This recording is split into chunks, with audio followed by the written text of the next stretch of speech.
Today I'm going to show you the vocal mixing chain that I use on basically anytime I'm recording or mixing vocals, whether it's for myself, whether it's for other people. This works across all the genres that I'm doing, and it's universally applicable for the music that I make. And hopefully it helps you too. Hopefully you never struggle with vocal mixing again after watching this. So take this, apply it to your songs, and see what happens. All right, so first let's just play a little bit of the song. Let's hear it. Sometimes we fall away and we try to hide, but we can't escape, no. Sometimes we come alive in the times of pain, and my dreams are make up. Sometimes we fall away and we try to hide, but we can't escape, no. Sometimes we come alive in the times of pain, and my dreams are make up. All right. So first things first, before we actually dive in, you have to understand that you need to have well-recorded vocals from the beginning, because the quality that comes in is going to determine the quality that comes out, right? So I'm going to turn off all the plugins on the voice and just hear how they sound raw, okay? Sometimes we fall away and we try to hide, but we can't escape, no. Now let's turn on the vocal mixing chain.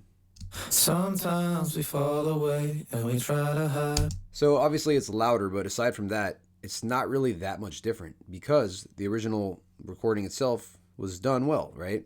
And this wasn't at a fancy studio or anything. I just did this in my house, next to the closet with a maybe $100 microphone.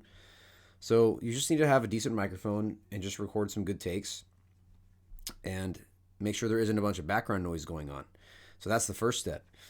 Once you have that in, the first thing we got is an EQ right here. So what I'm doing here is simply cutting out some low end with a high pass filter at 100. So let's go ahead and turn off all the other plugins after it, and we'll go one at a time. So we got the EQ here. Sometimes we fall away and we try to hide, but we can't escape, no.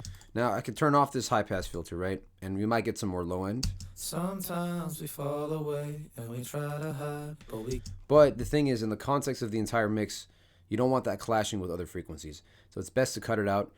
You can do anywhere between 100. If you want to thin it out even more, maybe you can go higher. You can go even up to 200, depending on how boomy your voice is. Sometimes we fall away and But if I go too high, it's going to sound kind of thin like you see. So that's going to depend on your voice. I like to do around 100, 150. Then from there we have a low shelf. And this is simply just patting down some of the lows. And this is set at 500 hertz. So from 500 hertz and below, there's just a little bit of a dip.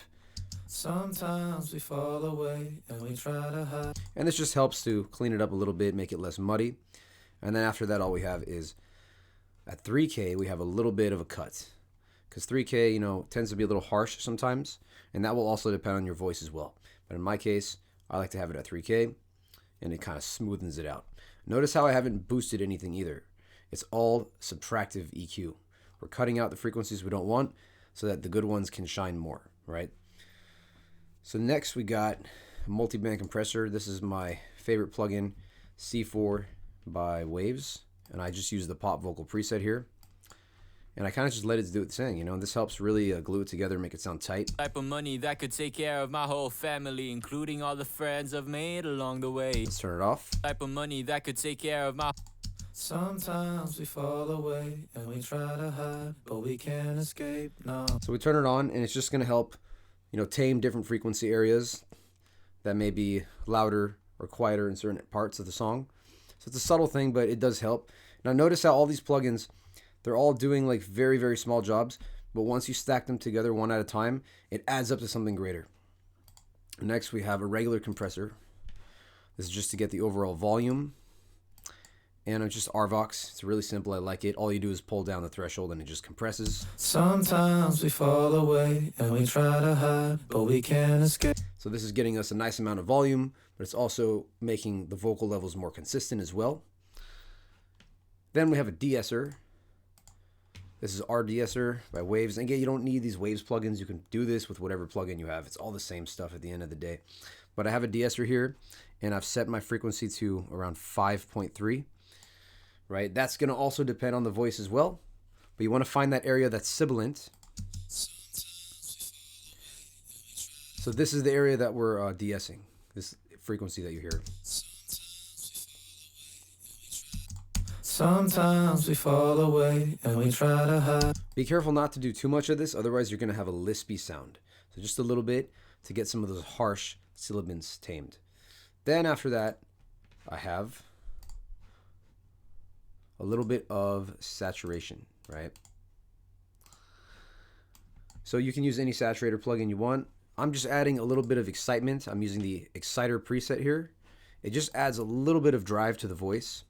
If we crank it up, you can hear what it's, what the effect really is. Sometimes we fall away and we try to hide, but we can't escape. So it adds this fuzziness, right?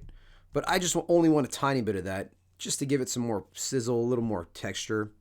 So if the voice sounds a little fuzzy, that's a personal preference. This is something that is optional. You can do less, you can do more. It really depends on the vibe you're going for. Sometimes we fall away. I just find that it helps make the vocals pop out. So if I turn it off.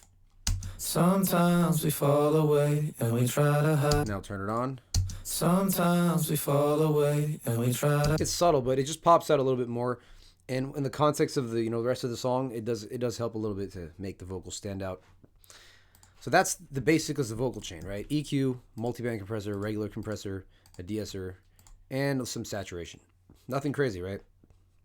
That's just 5 plugins. And then number 6, this is totally optional. I don't recommend everyone does this, but I just take another compressor and I completely squash the voice. Check this out. Sometimes we fall away and we try to hide, but we can't escape. No. Like, it is completely squashed.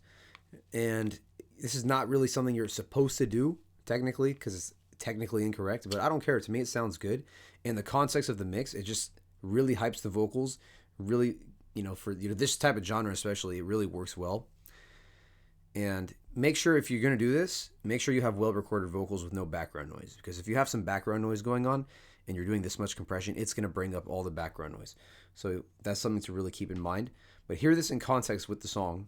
Sometimes we fall away and we try to hide, but we can't escape. No. Now I'll turn this off.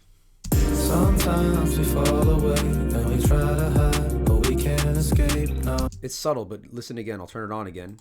Sometimes we fall away and we try to hide, but we can't escape. Just makes it a little bit tighter, makes it a little more in your face. So all these things together basically make up my typical vocal chain. I use this on all the songs I do. It works for me. And yeah, I hope this helps. So let me know what you think. Try it out. Curious how it goes.